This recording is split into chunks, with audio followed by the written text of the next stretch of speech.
తెలంగాణ విద్యుత్ కమిషన్పై బీఆర్ఎస్ అధినేత కేసీఆర్ హైకోర్టును ఆశ్రయించారు. జస్టిస్ నరసింహారెడ్డి కమిషన్ను రద్దు చేయాలని కోరుతూ ఆయన రిట్ పిటిషన్ దాఖలు చేశారు. కమిషన్ ఏర్పాటు సహజ న్యాయ సూత్రాలకు విరుద్ధంగా ఉందని కేసీఆర్ హైకోర్టుకు తెలిపారు. నిబంధనల మేరకే విద్యుత్ కొనుగోలు జరిగిందన్న ఆయన జస్టిస్ నరసింహారెడ్డి ప్రెస్ మీట్లు పెట్టి మరీ ఏకపక్షంగా వ్యవహరిస్తున్నారని అన్నారు. విద్యుత్ కమిషన్ జస్టిస్ నరసింహారెడ్డి ఎనర్జీ విభాగాన్ని ప్రతిపాదులుగా చేర్చారు.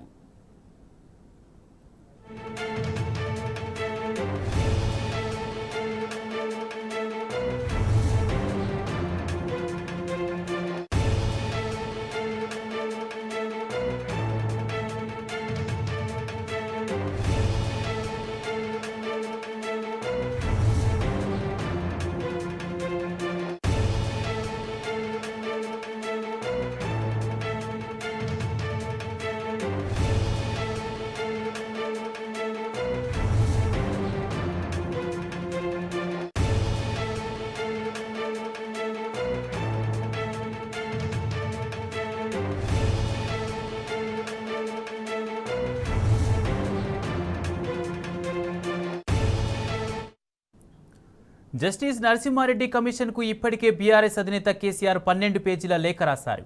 రాష్ట్రం ఏర్పడినప్పుడు తెలంగాణలో విద్యుత్ రంగం ఎంత సంక్లిష్ట పరిస్థితుల్లో ఉండేదో దాన్ని ఎలా సరిచేశామో ఆ లేఖలో స్పష్టం చేశారు. రాష్ట్ర ఆవిర్భావం తర్వాత మిగులు విద్యుత్ దిశగా తెలంగాణను ఎలా తీసుకెళ్లారో వివరించారు. అటు విద్యుత్ కొనుగోళ్లు, కొత్త పవర్ ప్లాంట్ల నిర్మాణం, ఇతర రాష్ట్రాలతో ఒప్పందాలు అన్నింటినీ సవివరంగా లేఖలో పొందుపరిచారు. 2014 ముందు రాష్ట్రంలో కరెంటు పరిస్థితి తెలంగాణ బిడ్డగా మీకు బాగా తెలుసంటూ జస్టిస్ నరసింహారెడ్డికి ఇదివరకే గుర్తు చేశారు కేసీఆర్.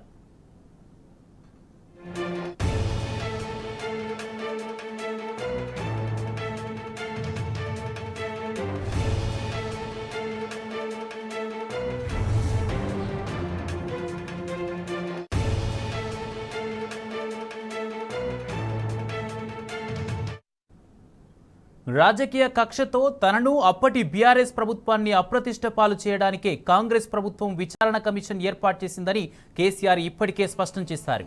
కరెంటు కోసం అంగలార్చిన తెలంగాణలో అప్పటి తమ ప్రభుత్వం గణనీయ మార్పు చూపించి అన్ని రంగాలకు 24 గంటల నాణ్యమైన కరెంటు ఇచ్చిన సంగతిని ఆయన ఆ లేఖలో గుర్తు చేశారు. దీన్ని తక్కువ చేసి చూపించడానికి ప్రస్తుత కాంగ్రెస్ ప్రభుత్వం ప్రయత్నించడం దురదృష్టకరమన్నారు. విద్యుత్ కమిషన్ చైర్మన్గా వచ్చిన జస్టిస్ నరసింహారెడ్డి పత్రికా విలేకరుల సమావేశంలో ఇష్టం వచ్చినట్లు మాట్లాడడం తనకెంతో బాధ కలిగించిందని కేసీఆర్ ఆ లేఖలో తెలిపారు. విచారణ కమిషన్ నుంచి తప్పుకోవాలని కూడా జస్టిస్ నరసింహారెడ్డిని కోరారు కేసీఆర్. ఈ నేపథ్యంలో విద్యుత్ కమిషన్పై కేసీఆర్ హైకోర్టును ఆశ్రయించారు.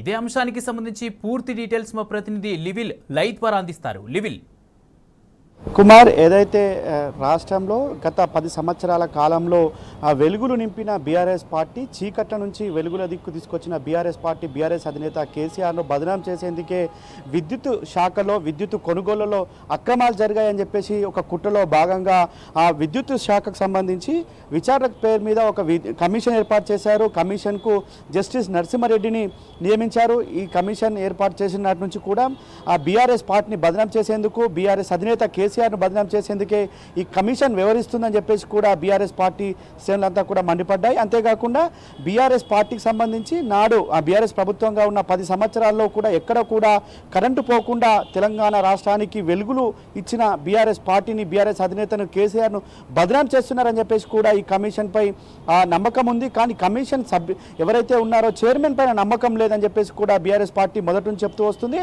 ఆ నేపథ్యంలోనే వివరణ ఇస్తూ ఏదైతే వివరణ ఇవ్వాలని చెప్పేసి జస్టిస్ నరసింహారెడ్డి కోరారో దానికి బదులుగా బీఆర్ఎస్ అధినేత కేసీఆర్ లేఖ రాశారు. కేసీఆర్ లేఖలో అనేక అంశాలను ప్రస్తావించారు. ఆ అంశాలకు సంబంధించి ఇప్పటికే మీరు ఈ కమిషన్ పూర్తి స్థాయిలో విచారణ చేయాలి. కానీ కమిషన్ యొక్క చైర్మన్పై నరసింహారెడ్డిపై మాకు నమ్మకం లేదు, నరసింహారెడ్డి వెంటనే దీని నుంచి బాధ్యత నుంచి తప్పుకోవాలని చెప్పేసి కూడా ఆ లేఖలో పేర్కొంటూ లేఖ రాశారు. అంతేకాకుండా ఏదైతే బీఆర్ఎస్ పార్టీని బదనాం చేసేందుకే ఆయన 11/6/2024 నాడు ఒక మీడియా సమావేశం ఏర్పాటు చేసి అసలు జరిగింది జరగనట్టు ఉన్నాయి లేని అన్ని కూడా ఒక అవాస్తవాలను వాస్తవ రూపంలో దాల్చే విధంగా ఆయన మీడియా సమావేశంలో బీఆర్ఎస్ అధినేత కేసీఆర్ను బదనాం చేసే విధంగా మీడియా సమావేశం ఏర్పాటు చేయడానికి కూడా ఆ లేఖలు తప్పుపట్టారు. ఖచ్చితంగా జస్టిస్ నరసింహారెడ్డికి సంబంధించి ఏదైతే ఆ లేఖలో పేర్కొన్నారో దాన్ని ఖచ్చితంగా వెంటనే నరసింహారెడ్డి ఆ కమిషన్ నుంచి తప్పుకోవాలని చెప్పేసి కూడా ఆ లేఖలో పేర్కొంటూ చెప్పారు. అయితే అదేవిధంగా ఇవాళ దానికి సంబంధించే ఇటు జస్టిస్ నరసింహారెడ్డి బాధ్యత నుంచి తప్పుకోవాలని చెప్పేసి కూడా హైకోర్టును ఆశ్రయించారు బీఆర్ఎస్ అధినేత కేసీఆర్. జస్టిస్ నరసింహారెడ్డి కమిషన్ రద్దు చేయాలని రిట్ పిటిషన్ కూడా వేశారు. నిబంధనల మేరకు విద్యుత్ కొనుగోలు ఆనాడు జరిగిందని చెప్పేసి కూడా కేసీఆర్ పిటిషన్లో పేర్కొన్నారు. జస్టిస్ నరసింహారెడ్డి మీడియా సమావేశం పెట్టి మరి ఏకపక్షంగా వ్యవహరిస్తున్నారని చెప్పేసి కూడా ఈ సందర్భంగా పిటిషన్లో పేర్కొన్నారు. ఇటు ప్రతివాదులుగా విద్యుత్ కమిషన్, జస్టిస్ నరసింహారెడ్డి, ఇటు ఎలక్ట్రిసిటీ డిపార్ట్మెంట్ను చేరుస్తూ పిటిషన్ దాఖలు చేశారు. అయితే నాడు ఏదైతే తెలంగాణ రాష్ట్రం ఏర్పడిన నాడు కనీసం విద్యుత్ వ్యవస్థ అస్తవ్యస్తంగా ఉన్న పరిస్థితి కనిపించింది. ఎక్కడ చూసినా కరెంటు కోతలతో అలమటిల్తున్న పరిస్థితి కనిపిస్తుంది. నాడు గ్రామీణ ప్రాంతాల్లో 6 గంటల కంటే ఎక్కువ విద్యుత్ రాని పరిస్థితి, పట్టణాల్లో సైతం 4 గంటల పైబడే కోతలు ఉన్న పరిస్థితి. అంతేకాకుండా పరిశ్రమలకు కరెంటు సరిపోక ధర్నాలు చేసిన పరిస్థితి, పవర్ హాలిడేలు ప్రకటించుకున్న పరిస్థితి ఆనాడు ఇండస్ట్రీలకు ఉంది. ఇండస్ట్రీస్లంతా కూడా ఇందిరా పార్క్ దగ్గర ధర్నా చేసిన పరిస్థితి ఉందని చెప్పేసి కూడా బీఆర్ఎస్ అధినేత ఆనాడే విద్యుత్తును ఒక పూర్వవైభవం తీసుకొచ్చే విధంగా, విద్యుత్తులో ఒక పెను మార్పులు తీసుకొచ్చే విధంగా రాష్ట్రంలో ఎక్కడ కూడా కరెంటు కోతలు లేకుండా అందించడమే లక్ష్యంగా నాడు తెలంగాణ రాష్ట్ర ప్రభుత్వం, నాటి బీఆర్ఎస్ సర్కార్ మొదటి అడుగు వేసిందని చెప్పుకోవచ్చు. ఆనాడు 7,768 మెగావాట్లు ఉన్న విద్యుత్ కెపాసిటీ, ట్రాన్స్మిషన్ కెపాసిటీ ఇప్పుడు 20,000 మెగావాట్లకు పెంచిందంటే నాటి బీఆర్ఎస్ ప్రభుత్వం ఘనతే అని చెప్పక తప్పదు. అంతేకాకుండా విద్యుత్ వ్యవస్థలో ఎక్కడ లేని విధంగా ఒక మెట్రో నగరం అంటే హైదరాబాద్ లాంటి నగరానికి ఎక్కడ కూడా కరెంటు ఇంటరప్షన్ లేకుండా ఒక పవర్ ఐడియల్ ఏదైతే విద్యుత్ దీపం లాంటి కనెక్టివిటీని చేసింది కూడా నాటి బీఆర్ఎస్ ప్రభుత్వం, కేసీఆర్ ప్రభుత్వం అని చెప్పక తప్పదు. అంతేకాకుండా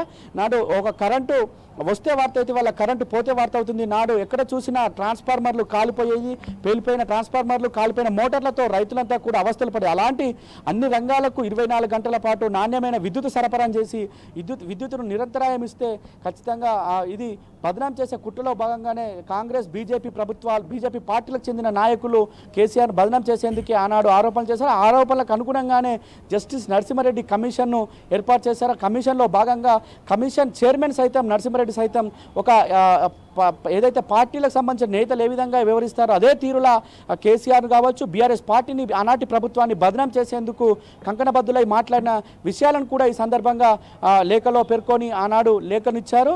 ఖచ్చితంగా ఇవాళ బీఆర్ఎస్ పార్టీ అనేక విజయాలను సాధించి అందులో విద్యుత్ విజయాలు ఎనలేనివని చెప్పుకోవచ్చు. ఎందుకంటే ఒక విద్యుత్ సరఫరాతో ఇవాళ రాష్ట్రంలో సాగు దిగుబడి పెరిగింది. అంతేకాకుండా పెట్టుబడులు పెరిగినాయి. దేశంలోనే ఒక 24 గంటలు వ్యవసాయ రంగానికి ఇస్తున్న రాష్ట్రం తెలంగాణ రాష్ట్రం అని ఎక్కడ చెప్పాల్సిన అవసరం లేదు. ఎందుకంటే ఎక్కడ కూడా 24 గంటలు విద్యుత్కి ఉచితంగా ఇచ్చిన రాష్ట్రం లేదు. అలాంటి తెలంగాణ రాష్ట్రంలో రైతాంగానికి ఉచిత విద్యుత్ ఇచ్చి ఒక దేశానికి దిక్సూచిగా నిలిచింది. అలాంటి విజయాలను ఆపాదించుకోవడానికి, అలాంటి విజయాలను తప్పుపట్టేందుకే ఇవాళ జస్టిస్ నరసింహారెడ్డి కమిషన్ ఏర్పాటు చేశారు. కమిషన్లో భాగంగా ఇవాళ కమిషన్ బదనాం చేసేందుకే ఇవాళ కేసీఆర్పై బురద జల్లేందుకే ఇలాంటి మీడియా సమావేశం ఏర్పాటు చేసి చెప్పడం పట్ల అభ్యంతరం వ్యక్తం చేశారు.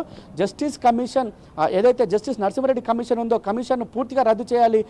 కమిషన్ అంటే నమ్మకం ఉంది, కానీ ఆ వ్యక్తి పైన నమ్మకం లేదు. ఆ వ్యక్తి కూడా పొలిటికల్ స్టేట్మెంట్ చేస్తున్నాడనే ఒక చెప్పి ఇవాళ దానికి సంబంధించి కూడా లేఖ రాశారు. లేఖలో తర్వాత ఇవాళ హైకోర్టులో కూడా పిటిషన్ చేశారు.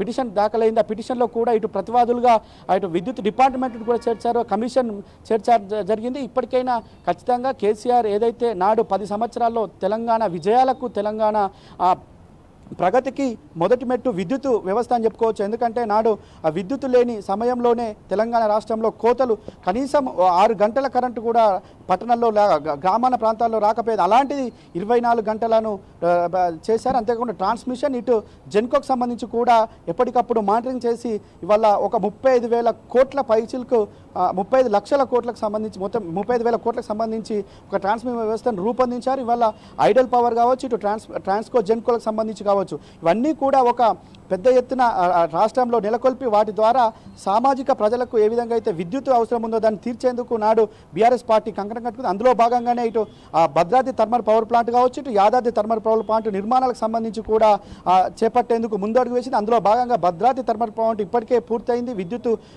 ఉత్పత్తి అవుతుంది ఇటు రాష్ట్రానికి సంబంధించిన వినియోగదారులకు. అంతేకాకుండా యాదాద్రి థర్మల్ పవర్ ప్లాంట్ సైతం ఆనాడు బిహెచ్ఎల్కి ఇవ్వడం వల్ల బిహెచ్ఎల్కి ఇస్తే ఒక కేంద్ర ప్రభుత్వ రంగ సంస్థ, దానికి ఇస్తే తొందరగా పూర్తి చేస్తారు, ఇది సబ్ క్రిటికల్ కాదు క్రిటికల్ అని చెప్పేసి కూడా దానికి సంబంధించి కూడా పూర్తి స్థాయిలో బిహెచ్ఎల్కి అప్పచెప్పారు. బిహెచ్ఎల్ చేస్తున్న తరంలోనే కరోనా కావచ్చు, దానిపైన ఎన్జిటి కేసులు కావచ్చు, కేసుల రూపంలో ప్రాజెక్టును అడ్డుకునే ప్రయత్నం చేశారు. ఆనాడు ప్రతిపక్షంలో ఉన్న కాంగ్రెస్ పార్టీకి చెందిన నేతలు ఇవాళ మళ్ళీ వాళ్ళే ప్రభుత్వంలోకి వచ్చి ఆ ప్రాజెక్టు పైన ఆరోపణలు చేయడం ఏంటని చెప్పేసి కూడా ఇప్పటికే బీఆర్ఎస్ పార్టీకి సంబంధించిన నేతలంతా ప్రశ్నిస్తున్నారు. అంతేకాకుండా వాళ్ళ కమిషన్ పైన నమ్మకం ఉంది, విచారణకు మేము సహకరిస్తాం, విచారణ చేసుకోవాలని మేము గతంలోనే చెప్పాము, అసెంబ్లీ సాక్షిగా మేము విచారణ చేసుకోవాలని చెప్పాం. కానీ కమిషన్ చైర్మన్ ఎవరైతే ఉన్నారో నరసింహారెడ్డి ఒక బయాస్గా ఉన్నారు.